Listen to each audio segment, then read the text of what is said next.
안녕하세요. 승리한 상 가족 여러분, 오늘은 창세기 44장 1절에서 47절 12절까지의 말씀을 묵상하는 위크스터디 17번째 시간입니다. 승리한 상은 말씀 중심 예배 중심의 성경 전문 교사를 양성하기 위해서 만들어진 성경 공부 교재입니다. 승리한 삶은 2017년 9월 창세기 37장에서 50장까지의 말씀을 함께 묵상하고 있습니다. 승리한 삶은 발행이신 박유일 목사님의 구속사로 조망한 성경 연속 강해집을 통해서 편집이 되어 있습니다. 승리한 삶이 만들어지게 되는 이 강해집이 현재 신약이 완간된 이후에 구약의 완간을 위해서 계속 노력하고 있습니다. 최근에 완간된 것은 조선지서가 다음과 같이 8권으로 완간된 것이고 올해 내에 창세기가 완간되게 됩니다. 자, 오늘 위크스터디 시간에는 저희들 창세기의 구조를 통해서 창세기 전체 내용을 묵상하는 시간을 갖고 있습니다. 특히 전체 내용 중에서도 우리가 이번 달에 상고하고 있는 37장에서 50장, 그 중에서도 우리가 이번 주에 상고하게 되는 44장에서 46장까지의 말씀이 중요한 내용이 됩니다. 자, 우리가 계속적으로 반복해서 살펴보았던 거지만 창세기는 크게 두 가지 부분으로 나눠볼 수 있습니다. 특히 원시 역사 부분이 1장에서 11장이고 족장의 역사 부분이 12장에서 50장까지 있습니다. 이 원시 역사에는 근본적인 하나님의 창조의 세계가 나타납니다. 이 창조에 대해서 1장에서 2장까지 말씀을 살펴보면 무엇이 나타나냐면 하나님의 창조의 목적과 질서가 나타납니다. 그 안에서 우리 인간의 원래의 모습이, 본래의 모습이 얼마나 아름답고 놀라웠고 하나님께서 이것을 우리에게 어떻게 확인시켜 주는지를 봅니다. 그래서 이 창조의 세계에 대해서 우리에게 설명해 주는데 우리가 이 창조에 대해서 믿을 수 있는 근거까지도 제시해 주세요. 우리가 하나님의 창조를 어떻게 믿을 수 있는가? 우리가 하나님의 창조를 어떻게 믿을 수 있는지는 하나님께서 창조하신 이 인간 세계뿐만 아니라 이 전 우주가 어떻게 인간을 중심으로 창조되었고 인간이 그 안에서 어떠한 모습으로 살고 있게 되었는지를 보여주고 있어요.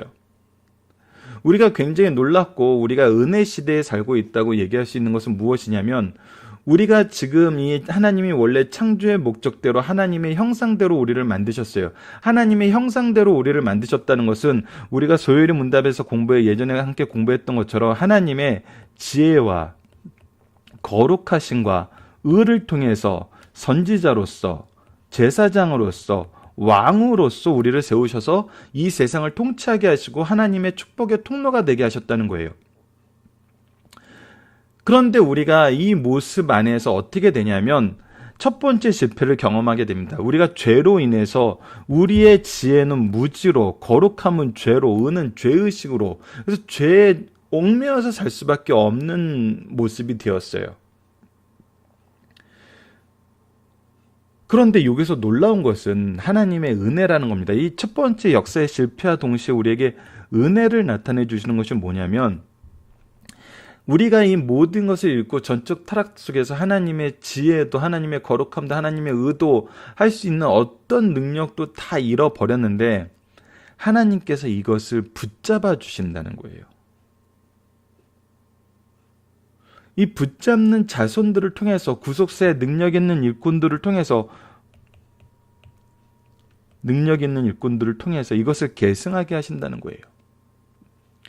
그래서 아담의 자손들에게서 셋의 후손을 통해서 이것을 계승하게 하셨고 노아까지 이어지게 하셨어요. 그러나 역시 인간은 또다시 어떻게 됐어요? 실패할 수밖에 없는 존재였어요. 실패해서 벗어나지 못했어요. 그때 하나님은 명확하게 무엇을 보여주세요? 구원의 역사를 보여주세요. 하나님이 구원하심을 보여주세요. 하나님의 구원의 역사가 어떻게 일어남을 보여주세요. 그래서 이 원시 역사 안에서 분명히 보여주는 건 뭐냐면 창조, 타락, 그리고 구원. 이것이 앞부분에서 분명히 보여주고 그리고 나서 이것을 어떻게 하시냐면 이 안에서 우리가 연약함을 이미 경험하였고 연약함에서 2번씩이나 실패한 걸 통해서 우리에게 무엇을 보냐면 하나님의 일하심을 우리에게 더욱더 명확하게 보여줍니다. 사실 이 전체 자체가 하나님의 일하심을 우리에게 보여주고 있어요. 하나님의 역사하심을 보여주고 있어요. 그래서 하나님의 일하심의 특징을 좀 더 구체적으로 우리에게 소개하는 역사가 바로 이제 족장의 역사로 넘어갑니다. 이 족장의 역사로 넘어갈 때는 하나님의 일하심의 특징을 우리에게 보여주는데 하나님께서 미리 선택하세요. 즉 준비하심이 있어요. 그리고 하나님이 선택하신 일꾼에게 능력을 주세요. 언약을 주시는 거죠. 이거는 동행하심이에요. 그리고 나서 이것을 계승하게 하세요. 무엇에 참된 소망을 가지게 하세요. 이것은 하나님께서 결과를 이루심이에요. 그래서 하나님께서 아브라함을 선택하시고 그와 언약을 맺습니다. 그리고 그 언약을 성취를 해주시죠. 이 성취 안에는 지금 현재적인 성취와 미래적인 성취가 같이 있음을 우리가 보게 돼요.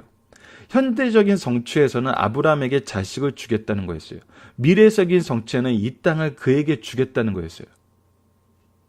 그리고 이 모든 것이 결국은 무엇을 가르치면 우리가 언약 신약 안에서 깨닫게 되냐면 바로 예수 그리스도를 통한 구원, 즉 이 하나님의 일하심, 하나님의 구속사를 보여주고 있다는 거예요. 그래서 우리가 계속 보게 되는 것은 아브라함에게 주셨던 그 언약이 현재에 성취되는 것을 보고 미래에 성취되는 것을 믿을 수 있었어요.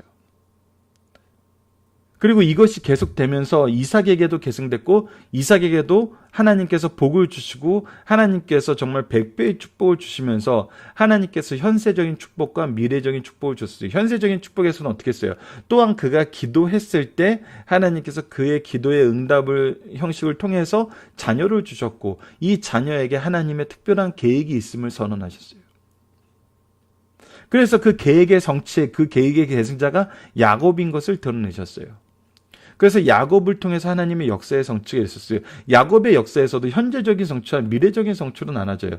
현재적인 성취는 뭐였어요? 하나님께서 너를 지키시고 함께 하시고 돌아오게 하셨다는 거였어요. 야곱의 인생은 그의 개인적인 죄악과 그의 개인적인 어리석음에 인해서 계속적으로 넘어지지만 하나님께서 어떻게 하세요? 그와 함께 하시고 그를 지키시고 항상 돌이키세요. 그러면서도 미래적인 성취의 가장 하이라이트를 보여주는데 그것이 무엇이냐면 그의 자녀가 12명으로 12지파를 형성하게 되는 거였어요. 그래서 아브라함에게 주셨던 그 언약의 계승이 계속되면서 그 언약의 계승이 단계적으로 성취되는 걸 우리 보게 하시고 그 은혜의 풍요로움을 보게 하세요. 그러면서도 계속적으로 그거에 대해서 미래적인 소망을 바라보게 하세요. 그들이 창세기에서 나타나는 미래적인 소망은 무엇으로 이어지죠? 바로 가나안 땅으로서의 회복으로 이어지게 됩니다. 가나안 땅의 정복으로 이어지게 돼요. 하나님 나라의 백성, 하나님 나라의 설립으로 이어져요. 그것은 이제 우리가 창세기 이후에 출애굽기부터 시작돼서 쭉 나타나는 부분이에요. 하나님 나라의 백성, 즉 제사장 나라. 하나님의 선포하시는 이 축복의 통로로서의 이스라엘. 이 언약의 성취의 이 통로로서의 이스라엘. 하나님이 미리 선택하셔서 준비하시고 능력으로 함께 인도하시고 동행하여 주시고 하나님께서 참된 소망으로 결과를 이루어주시는 그 민족의 모습을 우리에게 보여줘요. 그리고 나서 요셉의 역사로 그 역사는 이어지고 있습니다. 그래서 우리가 이번 달에 상고하게 되는 이 요셉의 역사에서는 무엇이 드러나냐면 우선 먼저 시작 도입부에 하나님께서 요셉을 통해서 구원의 역사의 계획이 있음을 드러내요.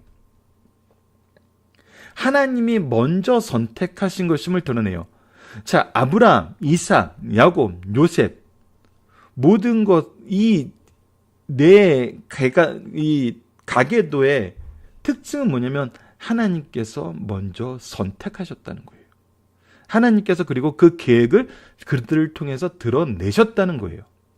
그들을 통해서 드러내셨을 때 요셉의 역사에서 굉장히 독특하고 우리가 반드시 묵상하고 넘어가야 되는 부분이 바로 이 가장 중요하게 이 샌드위치 구조 안에서 우리에게 주고자 하시는 하나님의 말씀의 뜻의 핵심이에요.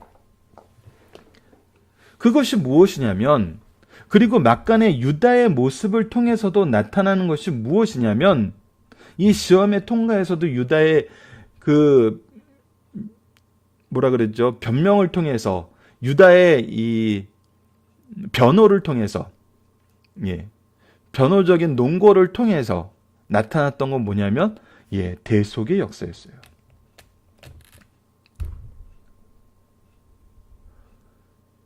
이 굉장히 중요한 역사의 핵심이 바로 요셉을 통해서 나타납니다. 그래서 우리가 박유일 목사님 강의 집에서 박유일 목사님 설교를 통해서 항상 들어왔던 것이 뭐예요? 야곱은 우리 인생을 상징하고 요셉은 바로 예수님을 상징하는 예표적인 인물로서 우리에게 창세기에서 소개되고 있음을 보게 돼요. 그래서 이 사이에 계속적으로 드러나는 건 뭐냐면, 여러분, 그러면서도 동시에 우리가 굉장히 놀라운 것을 보게 되는데, 그것이 무엇이냐면 아브라함의 역사, 이삭의 역사, 야곱의 역사 안에서 계속적으로 그들의 죄의 모습이 계속 나타나요. 그리고 이 죄의 모습은 이 요셉의 역사에서는 무엇으로 나타나냐면, 형제들의 죄를 통해서, 이 주인의 죄를 통해서 요셉이 하나님 앞에 쓰임받는 사람이 됨을 보여줘요. 이것은 굉장히 잘못 이해하시면 논란의 소지가 있는데, 이것은 죄를 통해서라기보다는 하나님께서 인간의 죄악 속에서도 무엇을 성취하신다? 하나님의 구원의 계획은 반드시 성취하신다. 그래서 이것은 하나님의 역사이고 하나님의 일하심이라는 것을 우리가 시인할 수밖에 없게 돼요. 하나님이 쓰시는 일꾼들을 통해서 항상 드러나는 것을 보면 하나님의 일하심이었어요. 하나님의 일하심. 그래서 우리가 요셉을 통해서 확인해 왔던 것은 뭐냐면, 하나님께서 요셉을 형통하게 하셨다 그랬는데, 이 형통함의 의미가 무엇인지, 우리의 인생, 성도들의 인생의 형통함의 의미가 무엇인지를 우리에게 분명히 보여주는 것을 우리가 지난 2주 동안 확인했어요. 그 내용이 무엇이었습니까? 우리에게 형통의 의미가 뭐예요? 우리 인생의 성공이에요? 우리의 인생의 목표의 모든 것이 이루어지는 거예요? 그거하고 완전히 달랐어요. 그 핵심, 우리가 항상 성경을 볼 때 중요하게 봐야 되는 것이 뭐냐면, 무엇이 중심적인 내용이고 무엇이 부수적인 내용인가를 구분할 줄 알아야 돼요. 그리고 우리가 집중해야 되는 것은 바로 이 중심적인 내용을 봐야 돼요. 우리가 형통에 대해서 생각할 때 재산이 많아져요, 높은 지위에 올라가, 이것은 부수적인 거였어요. 요셉이 총리가 되는 것은 부수적인 거였어요. 그 핵심적인 것은 무엇이었어요? 중심적인 것은 무엇이었어요? 요셉의 형통함을 통해서 나타나는 모습이었어요. 그게 무엇이었어요? 바로 하나님을 나타내는 사람이었어요. 하나님을 선포하는 사람이었어요. 그가 가는 곳마다 하나님이 선포됐어요. 하나님이 선포되었다는 건 그냥 우리가 하나님을 얘기했다는 것이 아니에요. 하나님이 경험되었다는 거예요. 이 세상이 하나님을 경험하게 돼요. 누굴 통해서? 하나님이 세우신 그 일꾼을 통해서, 바로 여러분과 저를 통해서 하나님이 경험된다는 거예요. 그것을 보여주는 인물의 예표적인 모습이 바로 요셉에게서 나타나고, 이 모든 것을 성취하여서 우리가 그 구속의 능력 있는 일꾼으로 일할 수 있게 된 것은 바로 오직 예수 그리스도임을 뿐임을 우리가 언약 시간 전체를 통해서 확인하게 돼요. 그래서 예수 그리스도를 나타내는 것이 미래적인 의미의 절정인 것이죠. 바로 하나님의 언약 안에서. 그래서 하나님을 드러내는 것이 우리의 형통함의 본질이었어요. 가장 핵심이었어요. 그런데 하나님께서 이렇게 하나님을 드러내는 삶을 살게 하셨던 가장 핵심적인 내용이 무엇이냐면, 바로 우리가 이전 시간에도 살펴봤듯이 45장 5절에서 10절까지에 나타났던 요셉의 고백. 나를 이 자리에 보내신 것은 하나님의 뜻이었고, 여러분들을 구원하시기 위한 하나님의 언약의 성취였다는 거예요. 하나님의 일하심에 열매 맺게 하심이었다는 거예요. 그렇기 때문에 여러분들이 인생을 살 때 중심에 두어야 되는 것은 무엇이냐면, 하나님의 선포이며 하나님을 나타내는 것이며 하나님의 구원의 성취를 위해서 쓰임받고 있음을 여러분들께서 기억해야 된다는 거예요. 그래서 요셉은 자신을 드러내는 것이 아니라 끊임없이 하나님을 드러내요.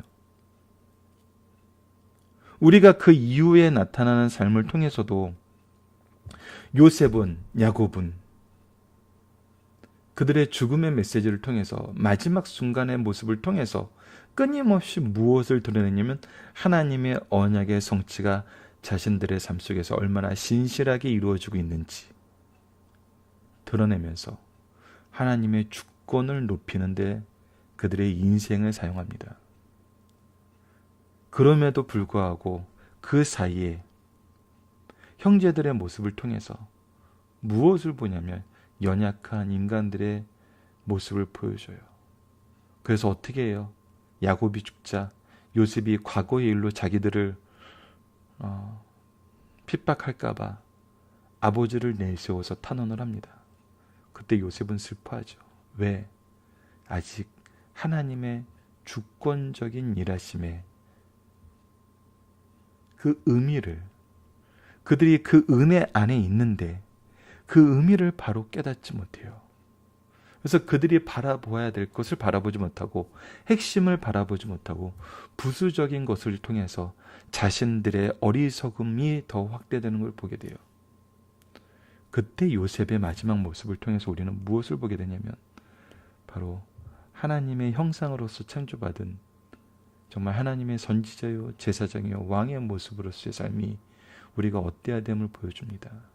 요셉의 마지막 역사는 그런 연약한 가족들을 돌보는 역사였고 그들에게 하나님의 계획을 계승하는 삶의 모습이었어요.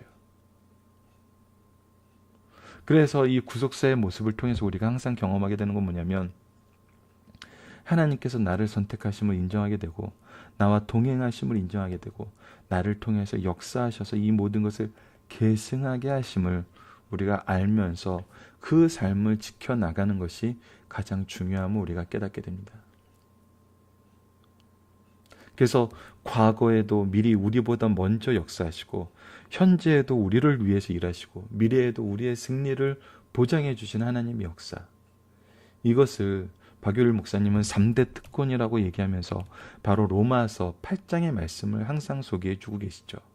오늘 이 시간, 이 위크스터디 시간에는 바로 이 3대 특권이 확인되는 놀라운 역사적인 순간이 우리가 바로 묵상하게 되는 시간, 본문입니다. 그래서 이 3대 특권을 여러분들에게 다시 한번 소개해 드릴게요. 자, 로마서 8장 28절을 먼저 여러분들에게 소개해 드리겠습니다. 자, 28절입니다. 우리가 알거니와 하나님을 사랑하는 자 곧 그의 뜻대로 부르심을 입은 자들에게는 모든 것이 합력하여 선을 이루느니라. 형들의 그 죄악의 모습, 야곱이 그 억울한 상황에 놓이게 됨을 이해하지 못했던 모습, 그런데 이 모든 것이 무엇으로 귀결되고 하나님이 무엇으로 인도하심을 우리가 보게 돼요. 우리의 연약함과 우리의 죄악과 우리의 미련함과 우리의 어리석음이 하나님의 주권하에서 어떻게 됨을 경험하냐면 협력하여 선을 이루어서 하나님의 구속의 역사에 쓰임받게 됨을 보게 돼요. 그래서 우리가 이때 무엇을 고백하게 돼요? 나의 나 된 것이 아무것도 없다는 거예요. 오직 하나님의 은혜임을 고백하게 됩니다. 우리가 하나님의 은혜와 하나님의 절대적인 주권 안에서 살고 있음을 고백하게 돼요. 그래서 과거의 모든 것이 협력하여 선을 이루었다는 하나님의 주권적 일하심을 선포하게 돼요. 그것이 우리의 과거의 모습이에요. 우리가 과거를 돌아보면은 아브라함을 통해서 역사하셨던 것이 이삭의 입장에서 봤을 때는 바로 나를 위한 하나님의 준비하심이었음을 알게 되고, 이삭의 형통함이 야곱의 통해서 드러나는 것은 아브라함과 이삭의 역사가 나를 위한 하나님의 준비하셨다는 걸 알게 돼요. 이것을 예배소서 1장 4절에서는 어떻게 얘기해요? 창세 전에 우리를 선택하시고 우리를 위해서 창세 전부터 일하고 계시는 하나님의 일하심, 하나님의 준비하심, 바로 여호와 이레로 소개되는 것을 우리가 보게 됩니다. 그리고 나서 8장 32절입니다. 8장 32절을 읽어드리겠습니다. 자기 아들을 아끼지 아니하시고 우리 모든 사람을 위하여 내어주시니까 어찌 그 아들과 함께 모든 것을 우리에게 주시지 않겠느냐. 하나님의 동행함 속에서 나타난 하나님의 공급하심이에요. 하나님의 능력이에요. 우리에게 그의 외아들도 아끼지 않고 주셨다는 건 뭐예요? 아들보다 우리를 더 사랑하신다는 거예요. 우리가 삼위일체 하나님을 알고 있으면 그것이 결국 무엇임을 알게 돼요. 하나님 자신보다 우리를 더 사랑하고 계심을 알게 돼요. 이것이 바로 아가페의 사랑이에요. 하나님께서 하나님 당신보다 우리를 더 사랑하세요. 그런데 우리에게 무엇을 아끼시겠어요? 하나님의 모든 은혜가, 모든 능력이 바로 우리를 통해서 하나님의 일하심이 드러나는 것을 위해서 하나님께서 사용하신다니까요. 이것이 우리가 두려움이 없는 이유예요. 우리가 세상을 이기는 이유예요. 그런데 우리의 연약함은 아들까지도 아낌없이 주는 것을 주셨더니 하나님의 현재적인 모습 속에서도 여전히 미래적인 불안과 두려움 속에 살게 돼요. 과거에 우리를 모든 것을 협력하여 선을 이루게 하시는 하나님의 주권적인 일하심을 경험하면서 찬양하였고, 현재도 하나님께서 아낌없이 우리에게 모든 것을 주시는 것을, 당신보다 우리를 더 사랑하시는 그 모습 속에서 우리에게 모든 것을 주심을 경험했어요. 그럼에도 우리는 연약해서 미래를 보고 두려워해요. 그래서 우리에게 무엇을 줍니까? 미래의 승리를 확신시켜 줍니다. 8장 37절이에요. 그러나 이 모든 일에 우리를 사랑하시는 이로 말미암아 우리가 넉넉히 이기느니라. 분명히 승리를 선언해 주세요. 누가 승리하게 하신다는 거예요? 하나님이 승리하게 하신다는 거예요. 우리를 사랑하시는 그 하나님이 우리를 승리하게 하신다는 거예요. 과거와 미래와 현재와 미래를 하나님께서 이루시는 거예요. 하나님이 일하시는 거예요. 이것이 바로 영혼 속에 계시는 하나님의 모습입니다. 이 믿음을 우리가 이번 주에 확인하게 됩니다. 이 역사적인 순간에 요셉의 선포를 우리가 경험하게 되고, 그 안에서 우리가 승리하게 되고, 그 안에서 우리가 평화를 얻게 됨을 우리가 확신하게 됩니다. 경험하게 됩니다. 이 한 주가 우리 승리한 상 가족 여러분들에게 이 승리의 소식을, 정말 이 승리의 순간을 경험하고 공유하고 계승하는 한 주가 되었으면 합니다. 이 모든 것은 결국 예수 그리스도의 궁극적인 승리로 완성된 언약으로 우리에게 보여짐을 보게 돼요. 그리고 나서 우리에게는 이 언약 안에서 한없는 하나님의 은혜의 풍요로움을 누리는 은혜의 시대에 살고 있음을 우리가 경험하게 돼요. 이것이 하나님의 구속사주 속에 사는 우리 성도들의 모습입니다. 선택된 하나님의 백성들의 모습이라는 거예요. 그것이 바로 승리하는 삶이라는 것입니다. 자, 그래서 이번 주 우리가 묵상하고자 하는 내용은 뭐냐면, 우리는 죄에서 승리하는 것인데 무엇으로 승리하는 거냐입니까? 결국 우리는 승리를 경험하게 돼요.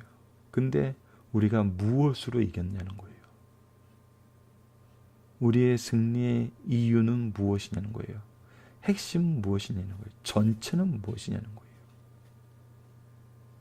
요셉이 어떻게 승리하게 되었고, 요셉의 승리가 어떻게 야곱의 가문의 승리가 되었고, 이스라엘의 승리가 되었고, 우리의 승리가 되냐는 거예요. 무엇이 우리를 승리하는 자로 세워주냐는 거예요. 이것을 우리가 이번 주에 함께 묵상하는 시간을 가지도록 하겠습니다. 위크 스터디는 이것으로 마치도록 하겠습니다. 감사합니다.